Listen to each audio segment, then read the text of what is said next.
Hello students, I am doctor A के ओझा। आज फिर आपके सामने बहुत ही महत्वपूर्ण चैप्टर के साथ हूँ। आज मैं हिस्ट्री को ही कंटिन्यू कर रहा हूँ और क्लास 6 का हिस्ट्री है एनसीईआरटी। इसका पहला लेक्चर हो चुका है पहले चैप्टर का। और जैसा कि आपको पता है कि क्लास 6 का जो एनसीईआरटी है उसमें कुल 12 चैप्टर हैं, जिसमें पहला चैप्टर था क्या, कब, कहाँ और कैसे। इसका हमने वीडियो बना चुके हैं और उसके एक एक सेंटेंस, एक एक लाइन को पढ़ के आपको समझाया गया है, जो कि काफ़ी आपके लिए ज़रूरी है। और एक बार किसी भी सब्जेक्ट को अच्छी तरीके से उसमें जानकारी पाने के लिए उसका एक एक वर्ड, एक एक सेंटेंस, एक एक लाइन को पढ़ना बहुत ही ज़रूरी है। तो उसको पढ़ा भी गया है और समझाया भी गया है। वही चीज़ हम इस टॉपिक में भी करने जा रहे हैं। यह क्लास 6 एनसीईआरटी का हिस्ट्री का चैप्टर 2 है और इसका जो नाम है वह है, शीर्षक है आखेट खाद्य संग्रह से भोजन तक। तो इसी पर हम चर्चा करेंगे और इस पर आप लोग बहुत ही ध्यान से हमारे साथ बने रहिए, जिसको बहुत ही इंटरेस्टिंग टॉपिक है। आखेट का मतलब होता है हंटिंग से मतलब है, और खाद्य संग्रह जो है गैदरिंग, यानी कि खाने की चीज़ों की गैदरिंग। तो पहले के जो अर्ली मेन थे वह उनका जो ये जीवन स्टार्ट होता है वो आखेट खाद्य संग्रह से शुरू होता है। ठीक है, मतलब कि जीने के लिए तो उनको भोजन चाहिए, तो पहले वो भोजन संग्रह करके, यानी कि जो खाद्य पदार्थ है वो जंगलों से, झरनों से, नदियों से उसको संग्रह करते थे। जैसे नदियों से मछलियाँ आदि लेते थे और जंगलों से फल फूल ये सब चीज़ लेते थे। साथ ही साथ आखेट भी करते थे, यानी हंटिंग करते थे, शिकार करते थे। वो शिकार को भी, उनके मीट को वो खाते थे। तो उनका जो स्टार्टिंग लाइफ शुरू होता है वो आखेट खाद्य संग्रह से, यानी हंटिंग और गैदरिंग से शुरू होता है और फिर वह भोजन उत्पादन तक चला जाता है। भोजन उत्पादन से तात्पर्य हमारा एग्रीकल्चर से है, फार्मिंग से है, कृषि से है। शुरू में वो कृषि नहीं करते हैं और अपना जीवन ऐसे ही जीते हैं। तो ये टॉपिक का सारांश है और इसमें कैसे कहानी आगे बढ़ती है इस पर हम आगे आ रहे हैं और बहुत ही इंटरेस्टिंग तरीके से आप समझने का प्रयास कीजिए। और इस बुक में, एनसीईआरटी में चैप्टर 2 में ये देखिए, तुषार की रेल यात्रा है। तुषार एक बच्चा है और ये उसी एज ग्रुप का है जिस एज ग्रुप के बच्चे क्लास 6 में होते हैं। तुषार अपने एक रिश्तेदार की शादी में दिल्ली से चेन्नई जा रहा था। चेन्नई, वही जो अभी मद्रास भी पहले बोलते थे। तो तुषार अपने एक रिश्तेदार की शादी में दिल्ली से चेन्नई जा रहा था। रेल में उसे खिड़की वाली सीट मिल गई, जहाँ से बाहर का नज़ारा देखने में मग्न हो गया। भाई, हम सभी लोग अगर ट्रेन में बैठते हैं और हमारा जो सबसे जो फर्स्ट चॉइस होता है, प्रेफरेंस होता है, वह खिड़की के पास सीट का मिलना होता है। और सौभाग्य से तुषार को वो सीट मिल गई है, तो बाहर की नज़ारा देखने में मग्न है। अब देखिए क्या हो रहा है। तेज़ दौड़ती गाड़ी से उसने देखा कि पेड़ पौधे, घर, खेत खलिहान बड़ी तेजी से पीछे की ओर छूटते जा रहे थे। तभी उसके चाचा ने उसके कंधे पर हाथ रखकर कहा, पता है, लोगों ने मात्र 150 साल पहले रेल से यात्रा करनी शुरू की थी। बस तो इसके कुछ दशक बाद आई। तुषार सोचने लगा कि जब लोगों के पास आने जाने के लिए तेज रफ्तार वाली सवारियां नहीं थी, तो क्या वे यात्रा ही नहीं करते थे? क्या वे अपनी सारी जिंदगी एक ही जगह पर बिता दिया करते थे? नहीं, ऐसी बात नहीं थी। तो ये तुषार है, उसके बारे में है। वह देख रहा है और खिड़की से उसको ये लग रहा है कि जो भी पेड़ पौधे हैं, घर है, खेत खलिहान बड़ी तेज़ी से पीछे छूटते जा रहे हैं। आप थोड़ा अपने को इमेजिन कीजिए और अपने को उस ट्रेन में रखिए, और जब आप ट्रेन में बैठते हैं, बाहर से देखते हैं, तो बाहर की जो भी चीज़ें हैं, जैसे जैसे ट्रेन अपने रास्ते पर, अपने पथ पर आगे बढ़ती है और उसके चीज़ें सब पीछे छूटती हुई चली जाती है। और तभी उसके चाचा ने उसके ध्यान को भंग किया और बताया है कि देखिए भाई, ये जो ट्रेन है यह बहुत पहले से थोड़ी थी, और यह ट्रेन जो है यह मात्र 150 साल पहले रेल से यात्रा करनी शुरू की थी। ये 150 साल पहले ही रेल से यात्रा शुरू हुई है। भारत में तो आपको पता है कि सबसे पहले 1853 में ये थाने से पुणे तक ये रेल शुरू हुई थी। और आज देखते हैं कि हर कई लेन बन गए हैं और कई ट्रेनें चल रही हैं। तो वो कहानी है। और फिर वो बस तो इसके बाद की इन्वेंशन है। पहले ट्रेन शुरू हुई, फिर उसके बाद बसें जाईं और फिर हम लोग बस से यात्रा करने लगे।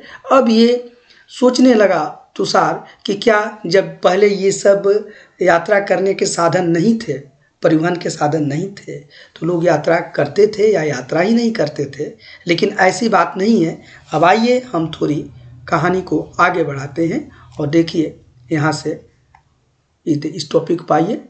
जो इसका पहला पैराग्राफ जो पढ़ने वाला लिखा गया है वो तो आपकी भूमिका थी, वह है आरंभिक मानव। आरंभिक मानव मतलब अर्ली मैन की बात कर रहे हैं। और सभ्यता के शुरुआती समय में जो मानव थे उनकी है आरंभिक मानव।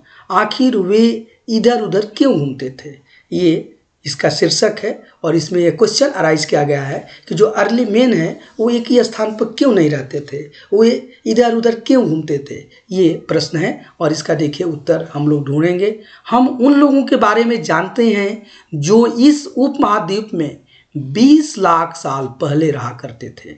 देखिए बहुत बड़ी बात है, टाइम बहुत पहले का है, 20 लाख वर्ष पहले।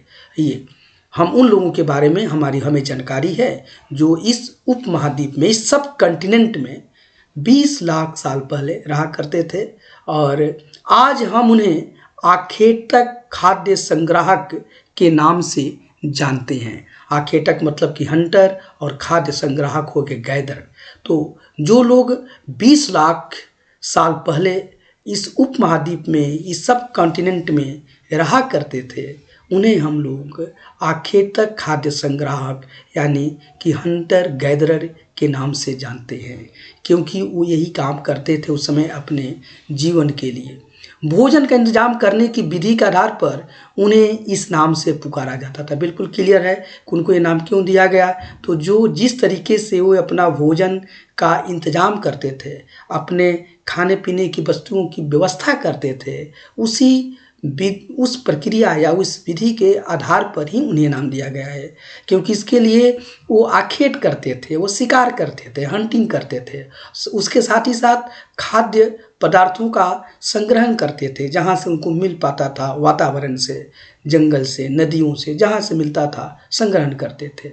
आमतौर पर खाने के लिए वे जंगली जानवरों का शिकार करते थे, मछलियाँ और चिड़ियाँ पकड़ते थे, फल फूल, दाने, पौधे, पत्तियां, अंडे इकट्ठा किया करते थे। देखिए बिल्कुल यहाँ पर क्लियर लिखा गया है। और इसीलिए आप स्टूडेंट को बार बार हम लोग ये सलाह देते हैं कि जो स्टूडेंट्स क्लास 6 में है वो तो इसको पूरा पढ़े। साथ ही साथ जो स्टूडेंट्स कोई भी प्रतियोगी यानी कम्पिटिटिव एग्ज़ाम्स की तैयारी कर रहा है, कोई अच्छी नौकरी पाना चाहता है, उसके लिए चाहे उसका वो वैकल्पिक या ऑप्शनल सब्जेक्ट हो या जनरल स्टडी या जीएस का हो, उसके लिए उसको क्लास 6 से लेकर क्लास 12 तक का एनसीईआरटी बुक्स को पढ़ना ज़रूरी है। अगर वो ऐसा नहीं पढ़ेगा तो हमें लगता है को स्टूडेंट्स एक भुलावा में है और अपने साथ न्याय नहीं कर पा रहा है। क्योंकि एनसीईआरटी सबसे ऑथेंटिक ये पुस्तक है, किताब है, और इसमें बातों को बहुत ही अच्छे तरीके से समझाया गया है।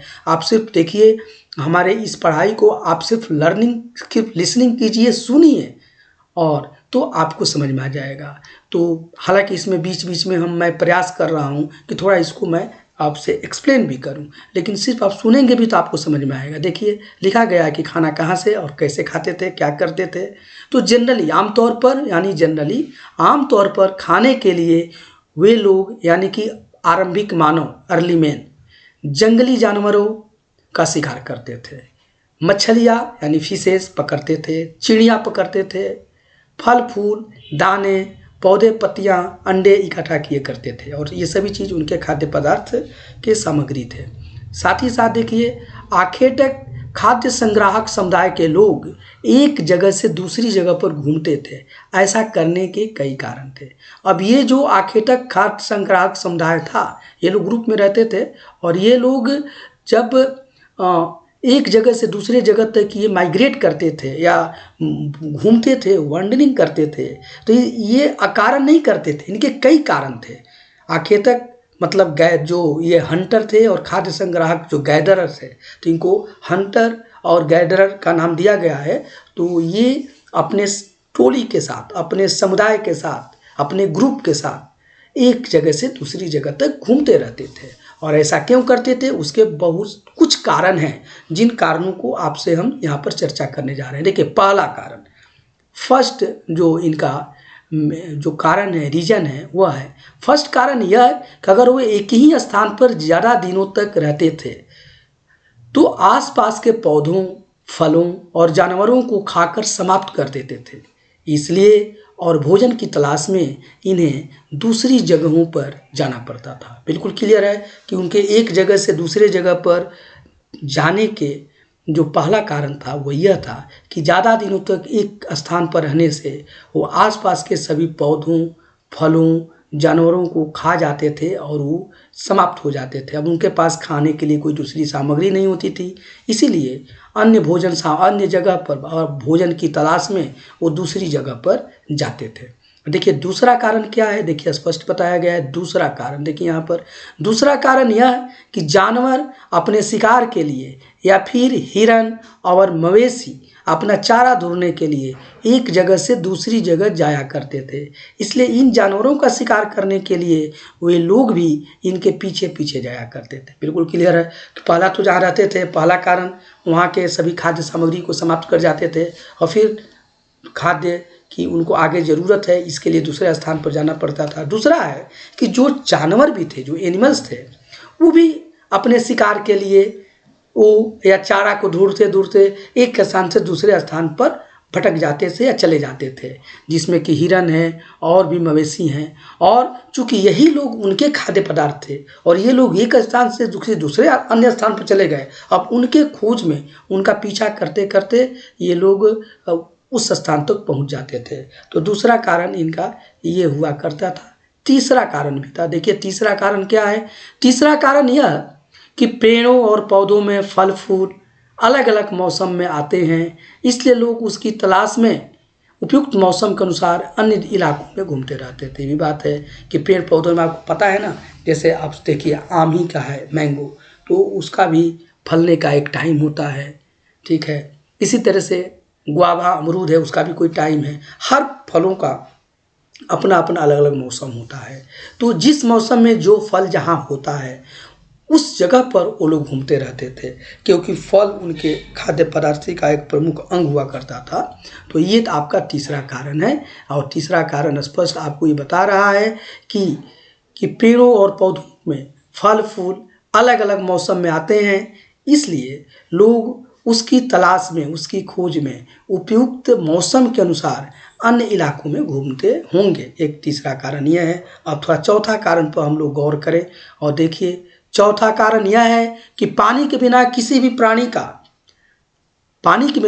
प्राणी या पेड़ पौधे का जीवित रहना संभव नहीं होता है और पानी झीलों, झरनों, नदियों में ही मिलता है। यद्यपि कई नदियाँ और झीलों का पानी कभी नहीं सूखता, कुछ झीलों और नदियों में पानी बारिश के बाद ही मिल पाता है। इसलिए ऐसी झीलों और नदियों के किनारे बसे लोगों को सूखे मौसम में पानी की तलाश में इधर उधर जाना पड़ता था।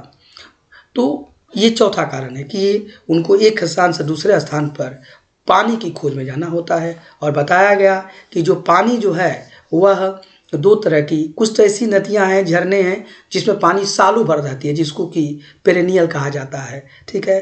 तो वहाँ तो पानी सूखती नहीं है, लेकिन कुछ ऐसे भी नदियाँ और झरने हैं जहाँ पर कि किसी खास मौसम में ही पानी रहता है और बरसात वगैरह में बाकी पानी वहाँ सूख जाता है। फिर वहाँ वो लोग पानी कहाँ से लें, इसलिए वैसे जगह पर जहाँ की सूखे मौसम में पानी नहीं रह पाता है, ये लोग उस स्थान को छोड़कर वैसे स्थान पर जाना पसंद करते थे जहाँ की पानी है। तो पानी के कारण, जल के कारण भी उनका विस्थापन होता था। तो ये आप लोग अच्छी तरह से समझ गए होंगे। अब हम लोग थोड़ा सा दूसरे टॉपिक पर इसी में आते हैं। पैराग्राफ में यह है आरंभिक मानव के बारे में जानकारी कैसे मिलती है। ये है क्योंकि हिस्ट्री क्या है, हम अपने पीछे की बातों को ही जानते हैं। तो जो हमारे अर्ली मैन हैं जिनके बारे में हमने चर्चा किया कि वे लोग स्टार्टिंग में ये लोग हंटर और गैदरर थे, तो इन लोगों के बारे में और ये लोग इस कारण इनका ये खान पान था, तो ये सब चीज़ें हमको कैसे जानकारी मिलती है, तो इस पर थोड़ा हम लोग चर्चा करें। और इस NCERT की क्लास 6 की किताब में इसे बहुत अच्छी तरीके से समझाया गया है। आइए समझने का प्रयास करते हैं। देखिए, पुरातत्वविदों जिसको आर्कियोलॉजिस्ट कहते हैं, पुरातत्वविदों को कुछ ऐसी वस्तुएं मिली हैं जिनका निर्माण और उपयोग आखेट खाद्य संग्राहक के लिए किया करते थे। यह संभव है कि लोगों ने अपने कामों के लिए पत्थरों, लकड़ियों और हड्डियों के औजार बनाए हों। इनमें से पत्थरों के औजार आज भी बचे हैं। तो हमारी है कि पुरातत्वविदों को ये कैसे जानकारी हुई अर्ली मैन के बारे में, तो पुरातत्वविद वो पुरातत्विक चीज़ों को इकट्ठा करते हैं और उसके आधार पर उनका अनुमान निकलता है। तो ये देखा गया कि ये जो आखेटक खाद्य संग्राहक लोग थे, जो शिकारी थे और खाद्य का संग्रह करके अपना काम चलाते थे, तो संभव है कि ये लोग अपने काम के लिए कुछ औजार बनाए थे। और ये औजार जनरली पत्थरों के हुआ करते थे, लकड़ियों के हुआ करते थे और हड्डियों के हुआ करते थे। और इनमें से पत्थरों के जो औजार हैं वो आज भी बचे हुए हैं। और उन औजारों को देखकर पता चलता है कि इसका ये लोग उपयोग जो है वो हंटिंग में करते थे। इनमें से कुछ औजार का उपयोग फल फूल काटने, हड्डियों और मांस काटने और पेड़ों की छाल और जानवरों की खाल उतारने के लिए किया जाता था। और इनमें से अब औजारों का वो कई रूप में प्रयोग करते थे। तो कुछ औजार जो थे उसका उपयोग वो लोग फल फूल को काटने में, हड्डियां और मांस को काटने में, तथा पेड़ों की छाल और जानवरों की खाल मतलब उसके चमड़े, स्किन उतारने के लिए वो लोग किया करते थे। कुछ के साथ हड्डियां या लकड़ियों के मुट्ठे लगाकर भाले और बाण जैसा हथियार बनाए जाते थे। और कुछ जो उनका औजार थे उसमें हड्डियों के या लकड़ियों के मूठ लगा दिए, मतलब उसके ऊपरी भाग में उसको लगा दिया जाता ताकि उसको पकड़ने में आराम रहे। और उसको भाला या बाण, मतलब बाण का मतलब एरो कहते हैं, तीर कहते हैं, जैसे हथियार वो लोग बनाते थे। ये लोग शिकार में काम आता था, हंटिंग में काम आता था।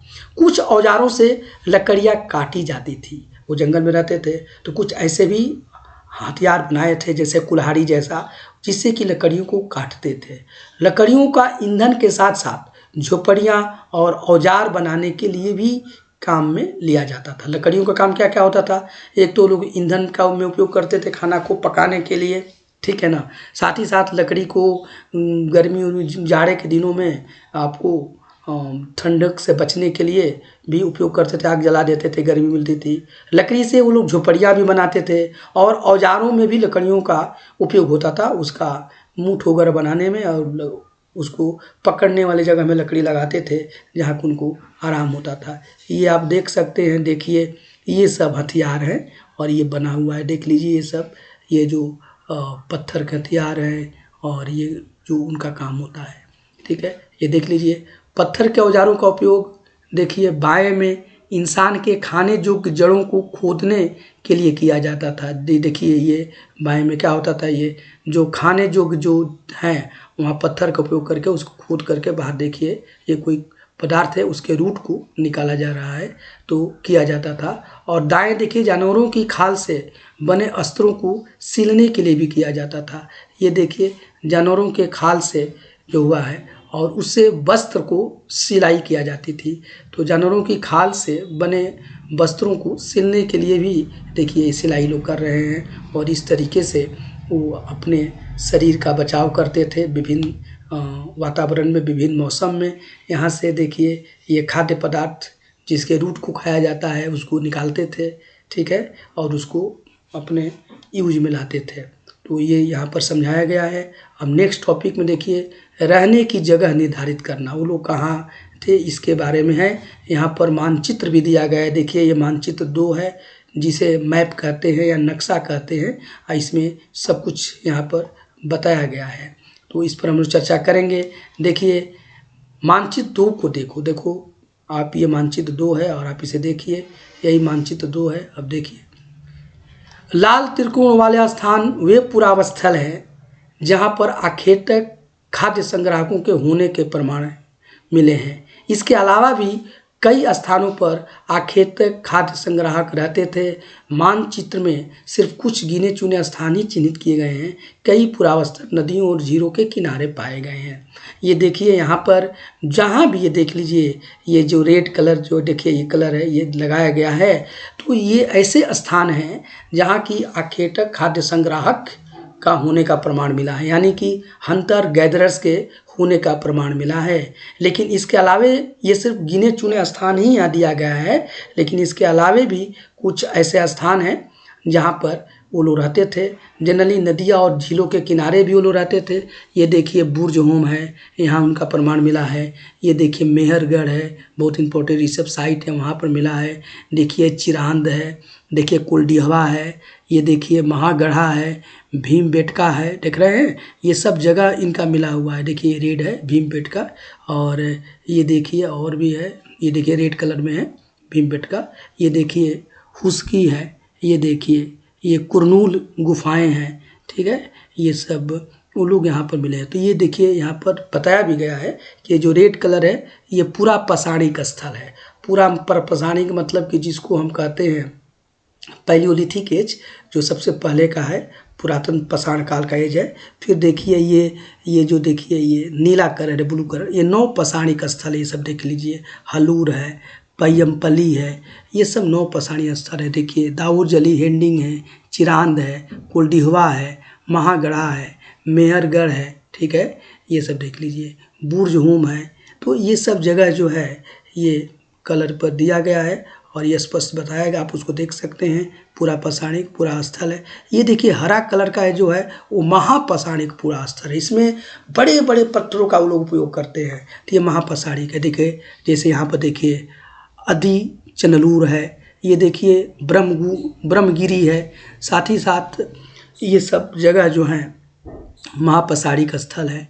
इसी के साथ साथ देखिए ऐसे जैसे थोड़ा सा तिकोना बनाया गया है, ये आरंभिक गांव है, अर्लियर विलेज है। देखिए ये इस कलर का नीला कलर का देखिए इमाम गांव है, ठीक है।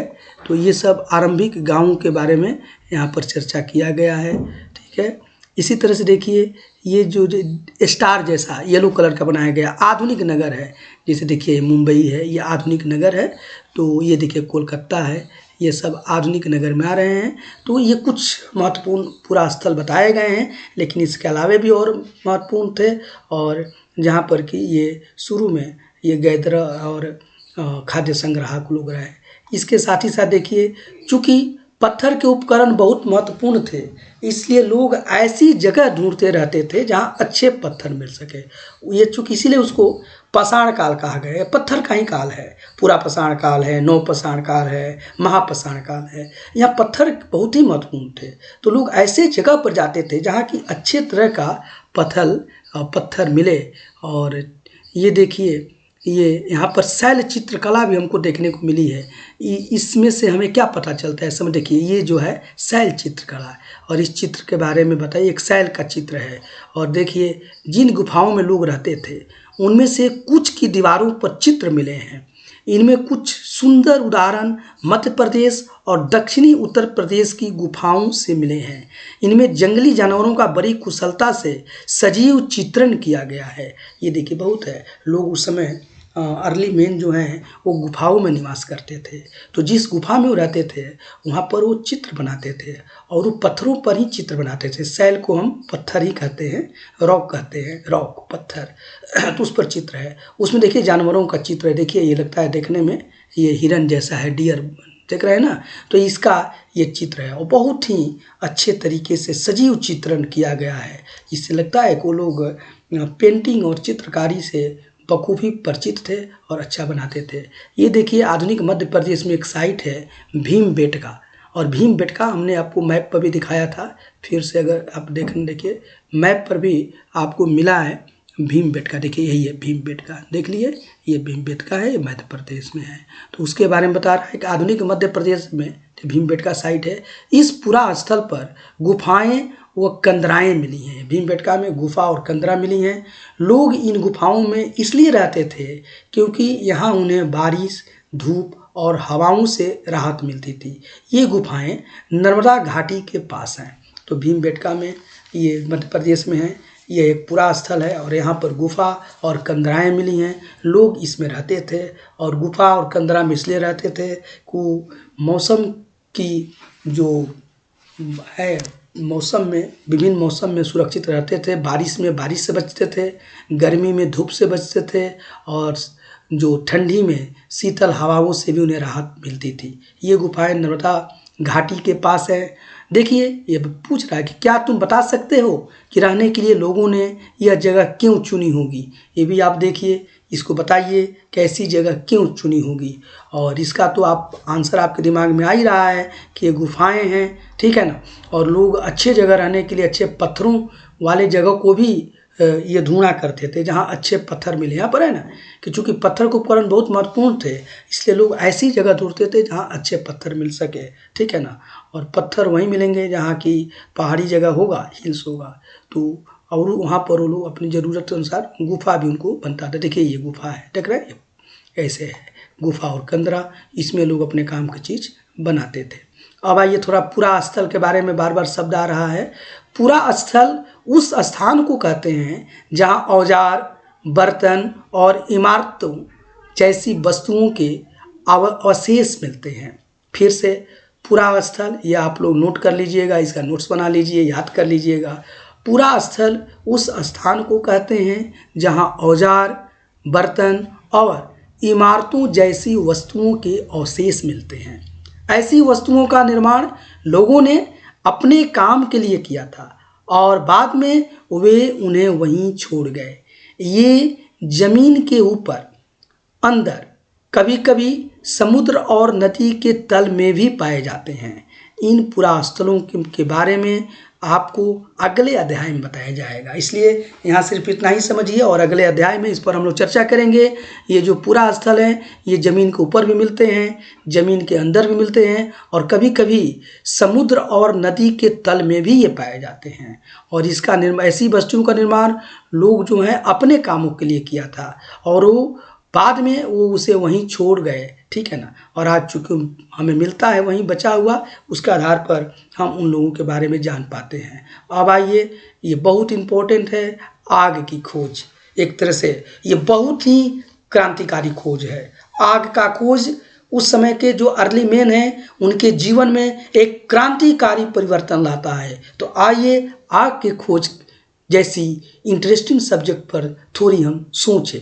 और इस बुक में, इस पुस्तक में बहुत ही सरल और सहज तरीके से समझाया गया है। देखिए मानचित्र 2 में कुरनूल गुफा को ढूंढे, ये पृष्ठ 13 है। और देखिए आपके ये आराम से ये जो मानचित्र है और उसमें आप कुरनूल, देखिए कुरनूल की गुफा के पास आ गए ना, इसको ढूंढिए, याद कीजिए। यहाँ पर ये देखिए कुरनूल का गुफा है, यहाँ पर रेड कलर का है। अब आइए, ये कुरनूल गुफा है, मानचित्र में आपने ढूंढ लिया।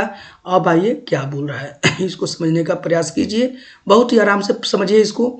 यहाँ राख के अवशेष मिले हैं, जो कुरनूल की गुफा है मानचित्र में आपने देखा, यहाँ राख के अवशेष मिले हैं। इसका मतलब यह है कि आरंभिक लोग आग जलाना सीख गए थे।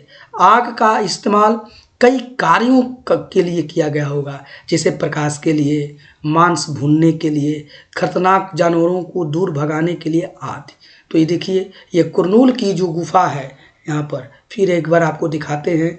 ये देखो बेट, आप लोग देखिए मानचित्र में, देखिए ये कुरनूल की गुफा है।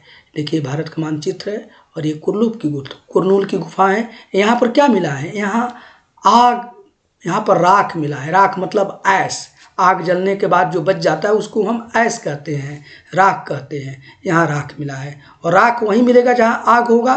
इसे पता चलता है कि ये लोग आग के बारे में जानकारी रखते थे।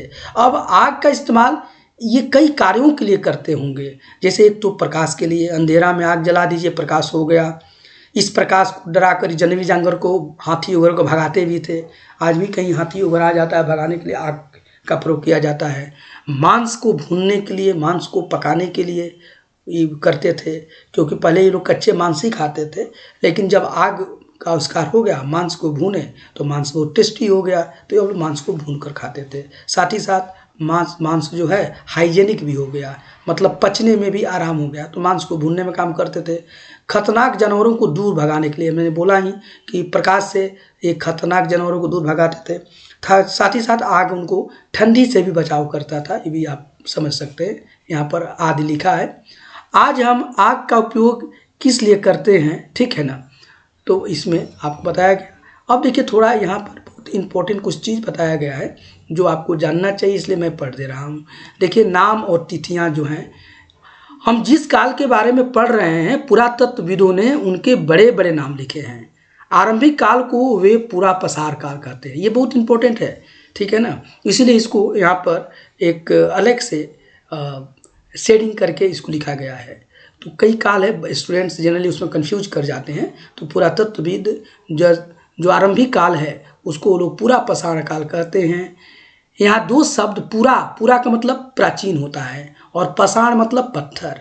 यह नाम पूरा स्थलों से प्राप्त पत्थर के औजारों के महत्व को बताता है। पूरा पसाण मतलब जो पूरा मतलब प्राचीन हो गया और पसाण यानी पत्थर हुआ।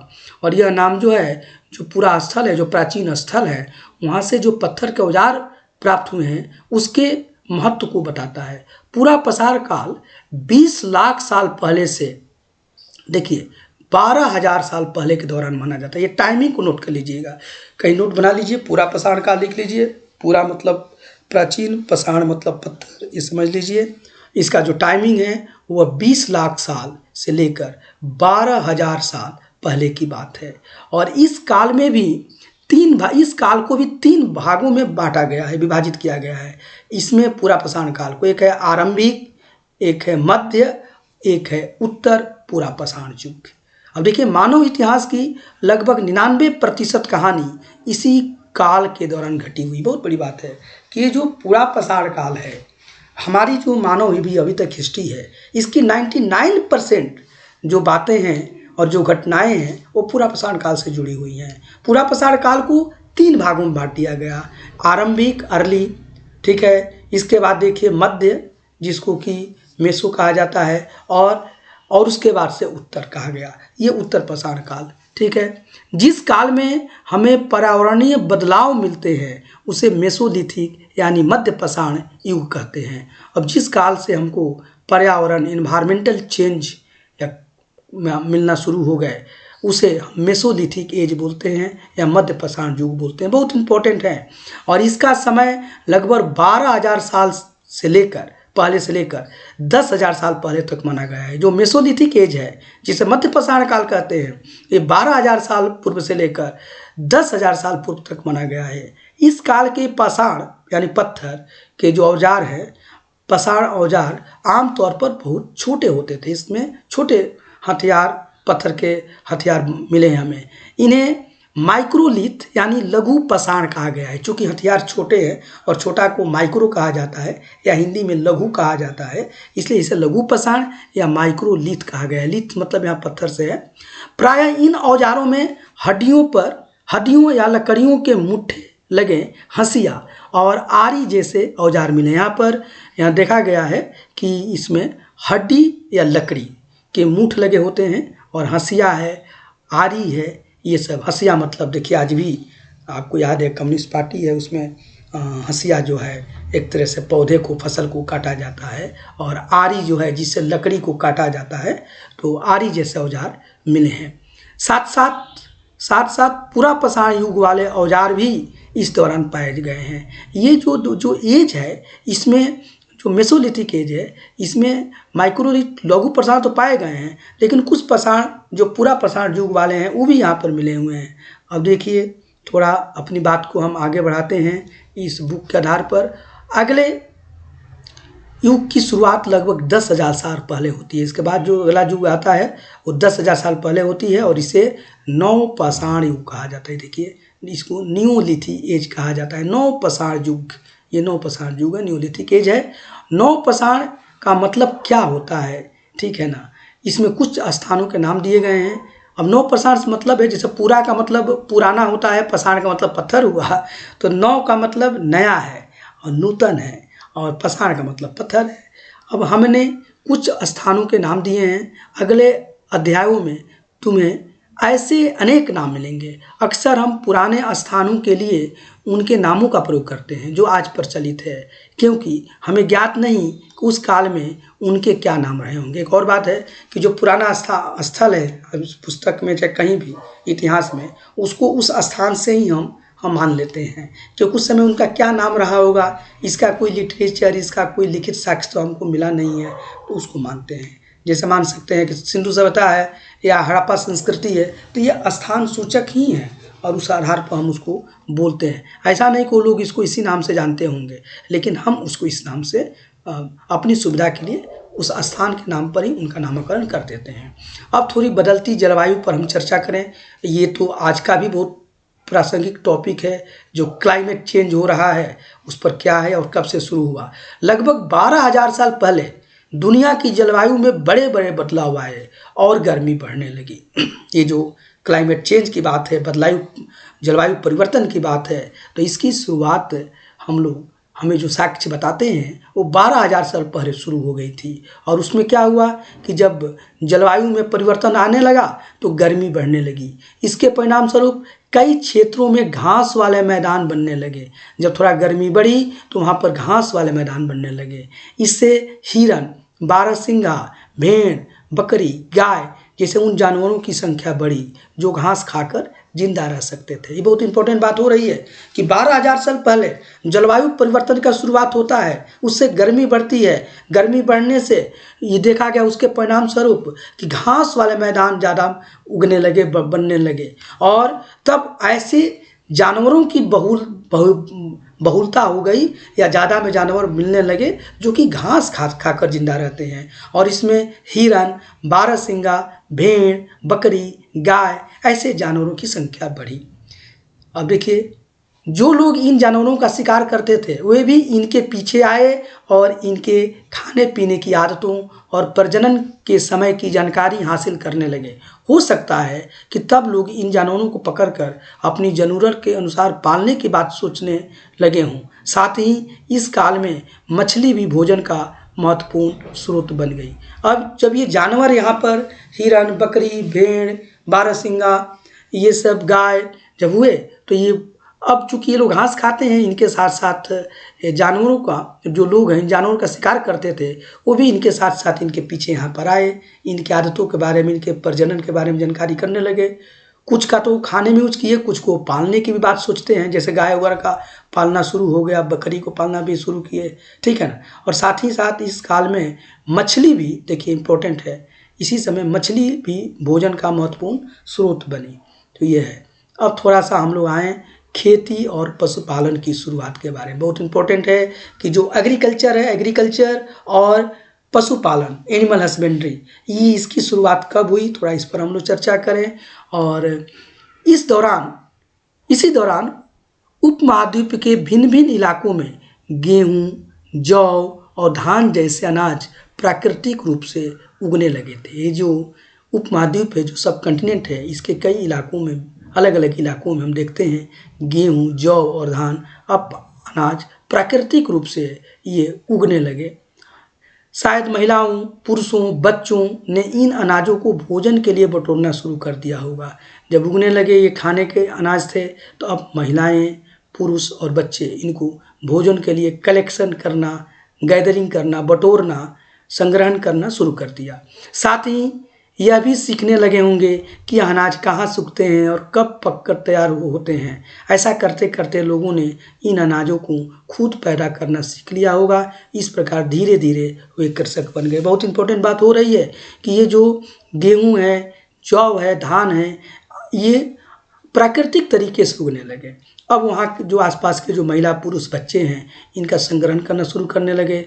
और मनुष्य का जो दिमाग है, बुद्धि है, वो बहुत जिज्ञासु है। अब ये लोग देखे भाई कि कैसे उगते हैं, कब पकते हैं, इनकी इन लोगों ने जानकारी लिया और खुद भी पैदा करना सीख लिया होगा। और इस तरह से अब ये कृषक बन गए। देखिए, किसान बन गए, फार्मर बन गए, पीजेंट बन गए और कृषि की शुरुआत हो गई। इस तरह लोगों ने अपने घरों के आसपास चारा रखकर जानवरों को आकर्षित कर उन्हें पालतू बनाया होगा। अब साथ साथ जो जानवर चारा खाता है तो उसके सामने ही लोगों ने अपने घर के सामने चारा रख दिया। अब किसी जानवर को रोज़ खिलाने लगे, फिर वो जानवर इनका पालतू बन गया और इनका आज्ञाकारी बन गया, इनके साथ रहने लगा। सबसे पहले जिस जंगली जानवर को पालतू बनाया गया वो कुत्ता का पूर्वज था। सबसे याद कर लीजिए, ये पूछा जाता है कि सबसे पहले किस जंगली जानवर को इन लोगों ने पेट बनाया, तो वो कुत्ता ही था या कुत्ता का जंगली पूर्वज था। धीरे धीरे लोग भेड़ को, बकरी, गाय, सूअर जैसे जानवरों को भी अपने घर के नज़दीक आने के लिए उत्साहित करने लगे।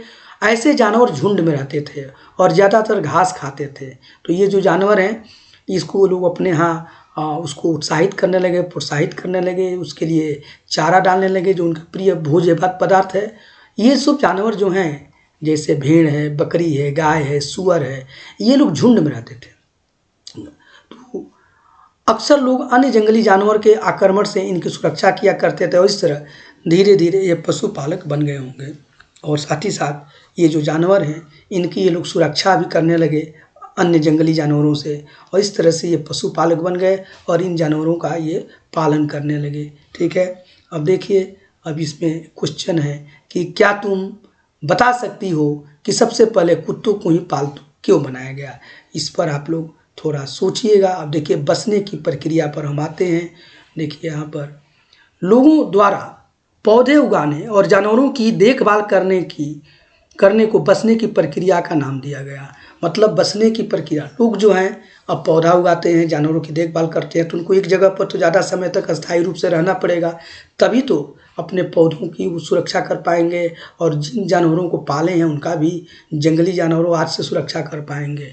अपनाए गए ये पौधे और जानवर अक्सर जंगली पौधों तथा जानवरों से भिन्न होते थे। अब जिन जानवरों को उन्होंने अपनाया तो ये और जिन पौधों को, ये जंगली पौधों और जानवरों से भिन्न होते थे। इसी वजह से यह है कि इसका है कि बसने की प्रक्रिया की दिशा में अपनाए गए पौधों या जानवरों का लोग चयन करते हैं। ठीक है, और ये लोग चयन करते हैं, उदाहरण के तौर पर लोग उन्हीं पौधों जानवरों का चयन करते हैं जिनके बीमार होने की संभावना कम हो। ये सबसे बड़ी बात है कि ये लोग चयन करते हैं। जो ये लोग पौधों का चयन किए या जो जानवरों का चयन किए वो अन्य जंगली जानवरों से अलग होते थे और लोग सुविधा के दृष्टि से ऐसे ही पौधों या ऐसे ही जानवरों का चयन करते होंगे जिन्हें बीमार पड़ने की कम संभावना है, जिनमें रोग कम लगता हो। यही नहीं, लोग उन्हीं पौधों को चुनते हैं जिन्हें बड़े दाने वाले अनाज पैदा होते हैं, साथ ही जिनकी मजबूत डंठलें अनाज के पक्के दानों के भार को संभाल सके। ऐसे पौधों के बीजों को संभाल कर रखा जाता था ताकि फिर से उगने के लिए उनके गुण सुरक्षित रख सके। और साथ ही साथ अपने सुविधा अनुसार ये पौधों का भी चयन किए। ठीक है, और ऐसे पौधे जिनके डंठल मजबूत होते हैं, जिनके दाने बड़े होते हैं और जिनके बीज को फिर उसको बुआई में काम लाने के लिए, सोइंग के लिए उपयोग किया, सुरक्षित रखा जा सके, ऐसा ये उपयोग करते थे। अब इसके साथ देख लीजिए, उन्हीं जानवरों को आगे प्रजनन के लिए चुना जाता था जो आमतौर पर अहिंसक होते थे और प्रजनन के लिए भी ऐसे ही जानवर को लिया गया जो रिप्रोडक्शन के लिए, जो कि अहिंसक थे, हिंसा नहीं करते थे। और इसलिए हम देखते हैं कि पाले गए जानवर तथा कृषि के औजार, कृषि के लिए अपनाए गए पौधे जंगली जानवरों और पौधों से धीरे धीरे भिन्न होते गए। मिसाल के तौर पर जंगली जानवरों की तुलना में पालतू जानवरों के दांत और सींग छोटे होते हैं और इस तरह से जो जंगली जानवर और पालतू जानवर में अंतर आ गया और इनके जो सींग और दांत होते थे वो छोटे होते थे, ये अहिंसक प्रवृत्ति के होते थे और इनसे मानव को कोई खतरा नहीं था। साथ ही साथ देखिए, ये देख सकते हैं कि इन दांतों को देखो, इनमें से कौन सा जंगली सूअर का है और कौन सा पालती सूअर का है।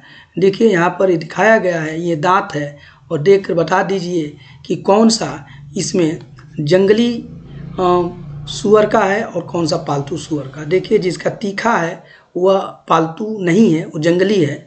तो ये आप समझ सकते हैं। अब आइए, बसने की प्रक्रिया पूरी दुनिया में धीरे धीरे चलती रही। यह करीब 12,000 साल पहले शुरू हुई। वास्तव में आज हम जो भोजन करते हैं वो इसी बसने की प्रक्रिया की वजह से है। कृषि के लिए अपनाई गई सबसे प्राचीन फसलों में गेहूं तथा जौ आते हैं। उसी तरह ये याद कर लीजिएगा कि सबसे जो प्राचीन फसल है कृषि के लिए वो गेहूं और जौ है। और उसी तरह सबसे पहले पालतू बनाए गए जानवरों में कुत्ते के बाद भेड़ और बकरी आते हैं। तो कुत्ता को तो सबसे पहले पालतू बनाया गया, फिर भेड़ बकरी को बनाया गया, और प्राचीन जो सबसे पहली फसल है वो गेहूं और जौ है। तो ये बहुत अच्छी बात है। इसको अब एक नवीन जीवन शैली पर इस पैराग्राफ में चर्चा किया गया है, इसका हम देखें। साथ ही साथ देख लीजिए कि यहाँ पर चित्र दिया गया अनाज का उपयोग क्या है। देखिए अनाज है, इसका पिक्चर है, ग्रेन है, और देखिए इसका उपयोग बीज के रूप में होता है, खाद्य के रूप में होता है, उपहार के रूप में होता है, भंडारण के रूप में होता है। आखेट खाद्य संग्रह से भोजन उत्पादन तक मनुष्य की ये कहानी है। अब हम लोग अनाज को संग्रह करने लगे, अनाज का बीज के रूप में उपयोग करते हैं, खाद्य पदार्थ के रूप में उपयोग करते हैं, उपहार किसी को गिफ्ट देने के लिए भी करते हैं, और भंडारण स्टोरेज में भी इसका प्रयोग करते हैं। अब देखिए, अब एक नवीन, जब इतना बात आ गई तो नवीन जीवन शैली का शुरू होना स्वाभाविक है।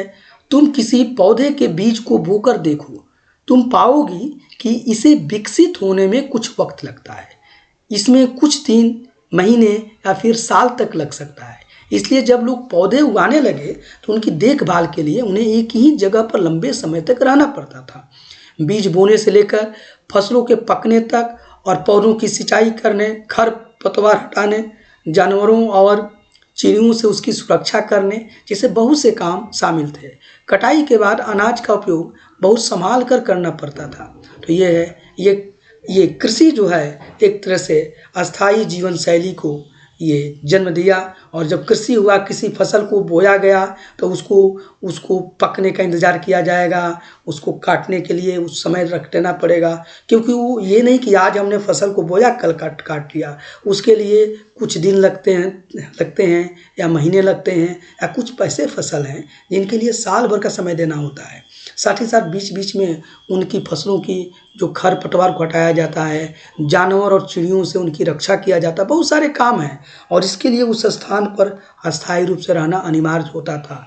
और अब ये एक तरह से अस्थाई जीवन को अस्थायित्व की तरफ ले जा रहा है। ये प्रक्रिया अनाज को भोजन और बीज दोनों ही रूप में बचा कर रखना आवश्यक था।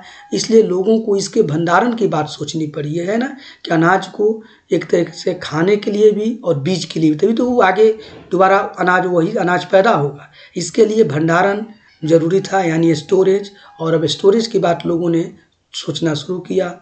इलाकों में लोगों ने मिट्टी के बड़े बड़े बर्तन बनाए, टोकरियाँ बुनी, या फिर जमीन गड्ढा खोदा। मतलब अब स्टोरेज कहाँ किया जाए, आप जानते हैं ना कि आवश्यकता ही आविष्कार की जननी होती है। तो अब इसके मिट्टी के बड़े बड़े बर्तन बनाए गए जिन्हें भांड कहा जाता है, टोकरियाँ बुनी गई, या जमीन में गड्ढा खोदा गया। क्या तुम्हें लगता है कि शिकारी या भोजन संग्रहण करने वाले बर्तन बनाते और इसका उपयोग करते होंगे? आपका जवाब, अब देखिए, अब जो लोग पहले शिकार का काम करते थे और हंटिंग का काम और भोजन को गैदरिंग करके अपना काम चला लेते थे, अब ये सब काम करते होंगे। जी हाँ, समय के साथ सब लोग करना सीख गए। अब थोड़ी सी आइए जानवर के बारे में हम आए। चलते फिरते खाद्य भंडार, जानवर जो हैं ये चलते फिरते खाद्य भंडार हुआ करते थे। जानवर बच्चे देते हैं जिससे उनकी संख्या बढ़ती है। अगर जानवरों की देखभाल की जाए तो उनकी संख्या तो बढ़ती ही है, साथ ही साथ उनसे दूध भी प्राप्त हो सकता है जो भोजन का एक अच्छा स्रोत है। वही नहीं, जानवरों से हमें मांस भी मिलता है। दूसरे शब्दों में पशुपालन भोजन के भंडारण का एक तरीका है। देखिए, भोजन के भंडारण का एक तरीका है पशुपालन जो है। पशु जो है वो चलते फिरते खाद्य भंडार हैं। पशु से हमको दूध भी प्राप्त होता है जो बहुत सुंदर और एक तरह से संपूर्ण आहार माना जाता है, कंप्लीट डाइट माना जाता है। साथ ही साथ उनके मांस भी हमारे उपयोगी हैं। पशु का तो हर चीज़ हमारे उपयोग में आता है। इस तरह से पशुपालन भोजन के भंडारण का एक बहुत बड़ा तरीका था। भोजन के अतिरिक्त जानवरों से और क्या क्या मिल सकता है, और आज जानवर का उपयोग किस में होता है, इसको देखिए। जानवर से बहुत चीज़ मिल सकता है। जानवर की स्किन भी फायदा है, जानवर के जो डंग हैं या गोबर है उससे भी बहुत चीज़ें खाद्य वगैरह बन रहा है। साथ ही साथ पहले तो जलावन में भी उसका उपला काम में लोग लाते थे, हालांकि आज उससे पर्यावरण को प्रदूषण मिल रहा है, लेकिन जो खाद्य बनाते हैं उससे है। जानवर के जो गाय वगैरह है उनके यूरिन से भी बहुत आयुर्वेदिक दवाएं बनती हैं। तो ये बहुत फायदेमंद है, इस पर सोचिए आप। अब आइए नेक्स्ट टॉपिक है, आओ आरंभिक कृषकों और पशुपालकों के बारे में पता करें। जो आरंभिक कृषक हैं और पशुपालक हैं, थोड़ा उन पर हम लोग चर्चा कर लें। देखिए मानचित्र 2 पृष्ठ संख्या 13 देखो, क्या तुम्हें कई नीले वर्ग दिख रहे हैं? मैं फिर आपको लेकर चलूँगा।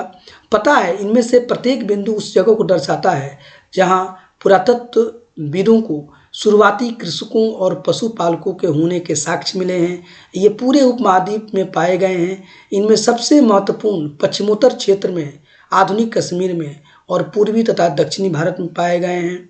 वास्तव में ये निर्दिष्ट स्थान कृषकों पशुपालकों की बस्तियां थी या नहीं, इसे जांचने के लिए वैज्ञानिक खुदाई में मिले पौधे और पशुओं की हड्डियों के नमूनों का अध्ययन करते हैं। इनमें से सबसे रोचक जले हुए अनाज के दाने का अवशेष मिला है। ऐसा लगता है कि गलती से या फिर जानबूझकर जलाए गए होंगे।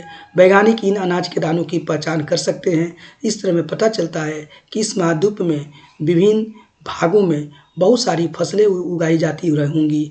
वैज्ञानिक विभिन्न जानवरों की हड्डियों की भी पहचान कर सकते हैं। तो आइए थोड़ा सा उन जो नीले वर्ग में ये दिख रहे हैं जो साइट जहाँ पर कि शुरुआती कृषक और पशुपालन होने के साक्ष्य मिले हैं, और वहाँ पर ये भारत के इस उपमहाद्वीप के पश्चिमोत्तर क्षेत्र में मिले हैं, आधुनिक कश्मीर में मिले हैं, पूर्वी में मिले हैं, दक्षिणी भारत में मिले हैं, और यहाँ पर आपको जले हुए अनाज के दाने भी मिले हुए हैं। थोड़ा आपको हम फिर मानचित्र पर लेकर हम चलते हैं और देखिए इसको एक बार अपने मेमोरी को रिफ्रेश कीजिए, और जब आप मानचित्र का उपयोग करके आप पढ़ाई कीजिएगा, देखिए ये सब नीला है। देखिए ये कश्मीर में है, बुरजहोम है, ये देखिए मेहरगढ़ है, पश्चिमोत्तर भारत है, ठीक है ना। ये देखिए कुलडीहवा है, ठीक है ना, महागढ़ा है, ठीक है, सब नीला है। देखिए चिरांद है, देख लीजिए, ये दाऊजली हेंडिंग है, देख रहे हैं, ये सब ध्यान लगा के इसको देखिए। देखिए ये हल्लूर है, देखिए ये पय्यमपली है। इन सब जगहों पर हमें इस साक्ष्य मिले हैं जो उस समय के आपके कृषि और ये खेती और पशुपालन की शुरुआत जो हो रही है, इन सब जगहों पर हम लोगों को मिले हैं। यहाँ पर अनाज के जले हुए अनाज के दाना भी मिला हुआ है। आरंभिक कृषक और पशुपालकों के बारे में यहाँ पर पता चलता है। अब थोड़ी सी आगे बढ़ते हैं अस्थाई जीवन की ओर।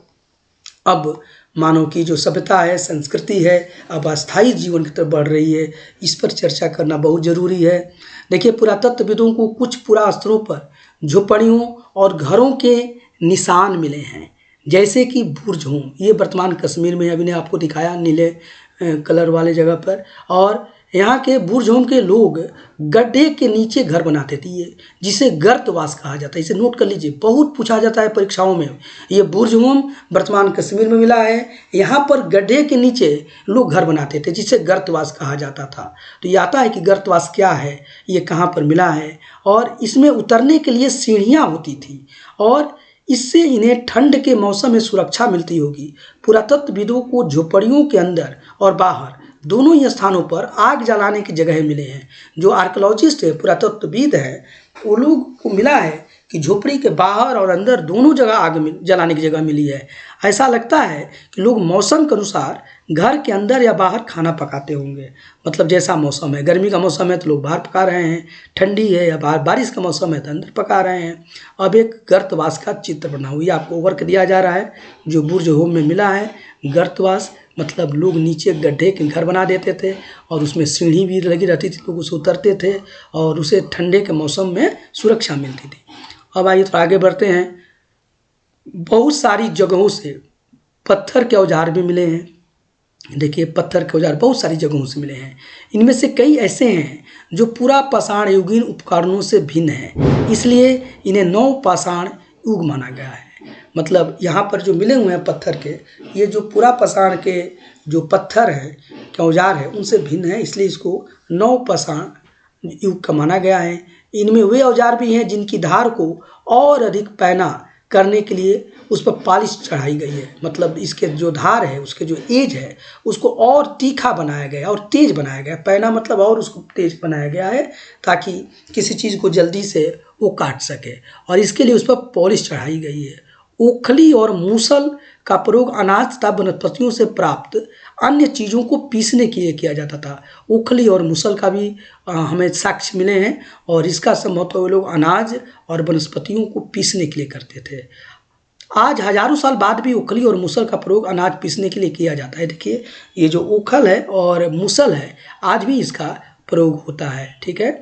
और यहाँ पर देख लीजिए, उसी तरह प्राचीन प्रस्तर युगीन औजारों का निर्माण और प्रयोग लगातार होता रहा, और कुछ औजार हड्डियों से भी बनाए जाते थे। तो यहाँ पर प्रस्तर युगीन मतलब प्रस्तर मतलब यहाँ पत्थर है, तो ऐसे औजार का भी प्रयोग लगातार होता आया पूरा पाषाण काल से लेके अभी तक, नवपाषाण तक, और कुछ औजार हड्डियों से भी बनाए गए।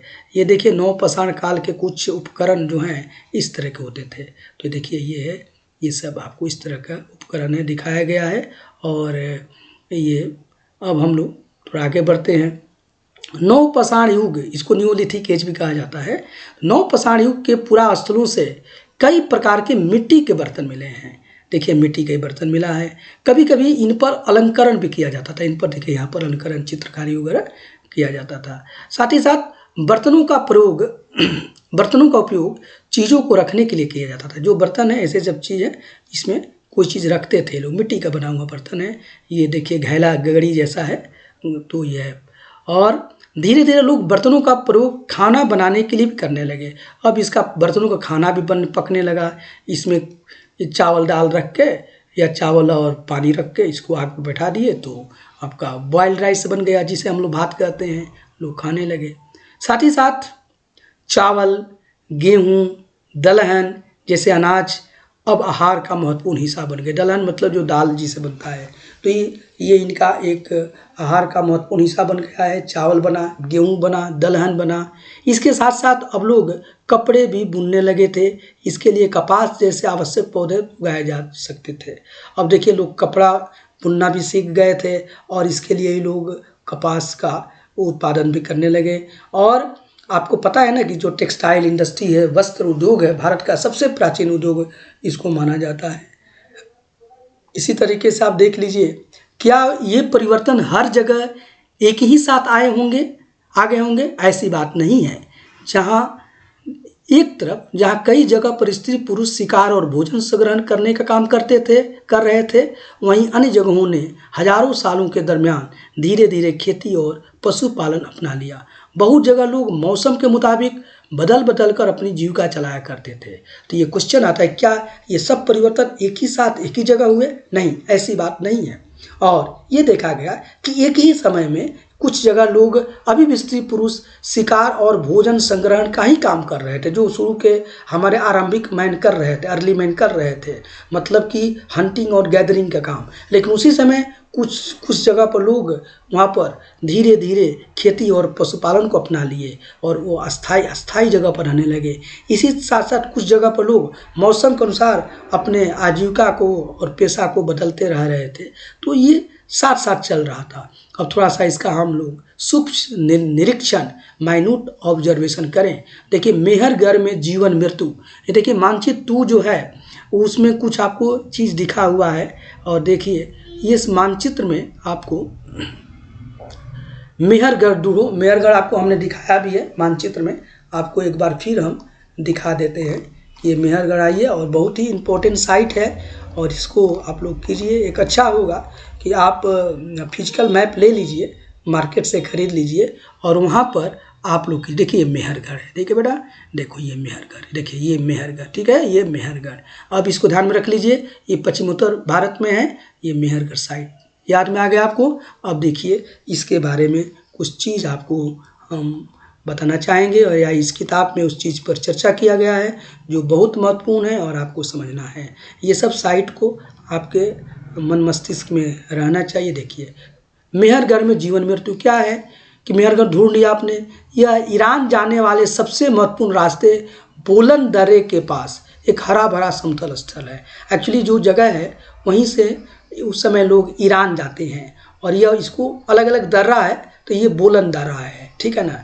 तो ये बोलन दर्रे के पास एक हरा भरा स्तर है मेहरगढ़। मेहरगढ़ संभवतः वह स्थान है जहाँ के स्थिर पुरुषों ने इस इलाके में सबसे पहले जौ गेहूं उगाना और भेड़ बकरी पालना सीखा। ये पुरातत्वविदों का अनुमान है कि मेहरगढ़ वो सबसे पहला स्थान रहा होगा जहाँ के लोगों ने सबसे पहले जौ गेहूं को उगाना, भेड़ बकरी को पालना सीख लिया। और यहाँ विभिन्न प्रकार के जानवरों की हड्डियाँ मिली हैं, जिनमें हिरन, सूअर जैसे जंगली जानवरों तथा भेड़ और बकरियों की भी हड्डियाँ मिली है। ये एक तरह से साक्ष्य देते हैं कि यहाँ इन जानवरों की हड्डियाँ मिली हैं। इसका मतलब कि इन जानवरों का ये लोग पालन करते थे। ठीक है, देखिए मेहरगढ़ में इसके अलावा चौकोर और आयताकार घरों के अवशेष भी मिले हैं। प्रत्येक घर में 4 या उससे ज़्यादा कमरे हैं, जिसमें से संभवतः कुछ भंडारण के काम आते होंगे। देख सकते हैं, देखिए मेहरगढ़ है, देख रहे हैं 1 2 3 4, फिर से 1 2, देखिए 3 4, ये 4 मिले हुए हैं। और इसमें ये चौकोर तरीके के ये घर मिले हुए हैं और लगता है ये आयताकार हैं। और इन घरों को अवशेष मिले हैं और लगता है कि कहीं कहीं 4 या 4 से ज़्यादा कमरे भी मिले हैं, और जिसमें कुछ में भंडारण या अन्न का स्टोरेज किया जाता होगा। मृत्यु के बाद सामान्यतया मृतक के सगे संबंधी उसके प्रति सम्मान जताते थे। लोगों की आस्था है कि मृत्यु के बाद भी जीवन होता है, इसलिए कब्रों में मृतकों के साथ कुछ सामान भी रखे जाते थे। तो उस समय मेहरगढ़ में ये पता चलता है कि लोग को पुनर्जन्म में भी विश्वास था, मृत्यु के बाद भी जीवन होता है। और इसलिए कि जब मृतक मर जाता है तो उसके साथ उसके कुछ सामान भी उसके साथ रखे जाते थे। ये स्पष्ट बताता है कि उनको पुनर्जन्म में विश्वास है। देखिए मेहरगढ़ में ऐसे कई कब्रें मिली हुई हैं देखिए कई कब्रें मिली हैं, और एक कब्र में एक मृतक के साथ एक बकरी को भी दफनाया गया है। देख लीजिए, ये कब्र है, देख रहे हैं, ये देखिए एक बकरी का चेहरा है। तो एक कब्र में एक बकरी को भी दफनाया गया था। संभवतः इसे परलोक में मृतक के खाने के लिए रखा गया होगा। हो सकता है कि मृतक को खाने के लिए रखा गया होगा। और मेहरगढ़ की कब्र का चित्र है, क्या तुम बकरी के कंकाल को पहचान सकते हो? पहचानो बकरी के मुंह में। ठीक है, तो ये है, ये मिला हुआ है। अब कुछ यहाँ पर कुछ और इम्पोर्टेंट चीज़ें हैं जिसे हम थोड़ा आपके सुविधा के लिए पढ़ देते हैं। अन्यत्र है फ्रांस में गुफा में की गई चित्रकारी। देखिए एक चित्रकारी, बड़ी सुंदर चित्रकारी है, इसलिए थोड़ा आपसे चर्चा करेंगे। और इस चूँकि किताब में भी मेंशन है, इसलिए इसका चर्चा करना जरूरी है। देखिए ये फ्रांस में और गुफा में ये चित्रकारी है, पेंटिंग है। देखिए अपने एटलस में फ्रांस को दोनों, फ्रांस तो एक देश है जिसकी राजधानी पेरिस है, आपको पता ही है। और यह चित्र फ्रांस की एक गुफा का है। अभी भी हमारे यहाँ जो राफेल आया वो फ्रांस से ही आया था, आधुनिक में अगर आप लोग पढ़ाई करते हैं तो देखिए फ्रांस की एक गुफा है। ये जो चित्र है, इस पुरा स्थल की खोज लगभग 100 साल पहले 4 स्कूली छात्रों ने की थी। देखिए बहुत अच्छी बात है भाई, आप स्कूल के छात्रों ने ही खोज कर ली थी।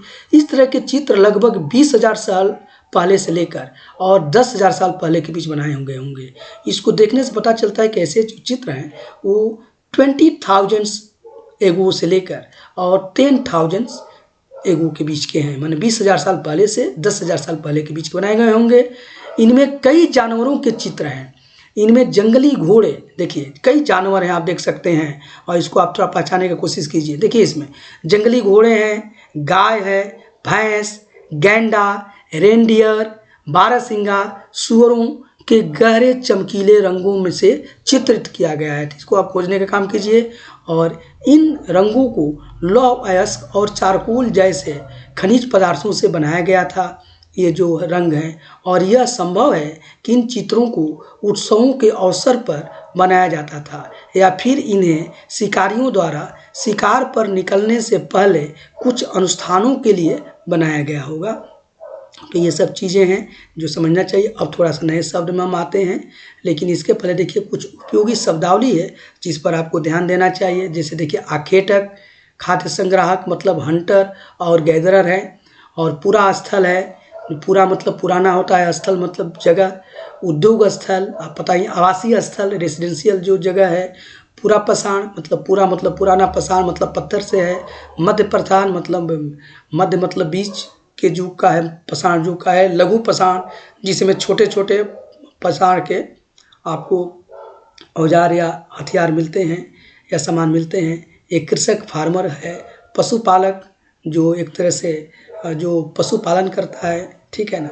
और नवपाषाण युग है, नौ मतलब न्यूलिथिक एज है, यो हम बोलते हैं कि नया, नौ मतलब न्यू या नूतन, नया, पाषाण मतलब पत्थर का युग हुआ, और कब्र हो गया, ठीक है ना। तो कब्र तो आप जानते ही हैं, ठीक है, ब्यूरियल्स हैं, तो इसके बारे में है। अब यहाँ पर हम लोग थोड़ा सा देखें, एक नवपाषाणिक पुरास्थल के बारे में है, एटलस में ढूंढूं, और तुर्की को ढूंढो, तुर्की एक देश है, ठीक है ना, तुर्की को ढूंढिए एटलस में। और नवपाषाण युग सेंट्रल एशिया में है। नवपाषाण युग के सबसे प्रसिद्ध पुरास्थलों में एक चतालह्यूक तुर्की में है। चतालह्यूक एक पुरास्थल है, इसका नाम है चतालह्यूक, और यह तुर्की में है, तुर्की सेंट्रल एशिया में है। यहाँ दूर दराज स्थानों से कई चीज़ें लाई जाती थी और उनका उपयोग किया जाता था, जैसे सीरिया से लाया गया चकमक पत्थर, लाल पत्थर की कौड़ियाँ, तथा भूमध्य सागर यानी मेडिटेरियन सी की सीपियाँ, ठीक है ना। सीपियाँ मतलब शिप्स होते हैं।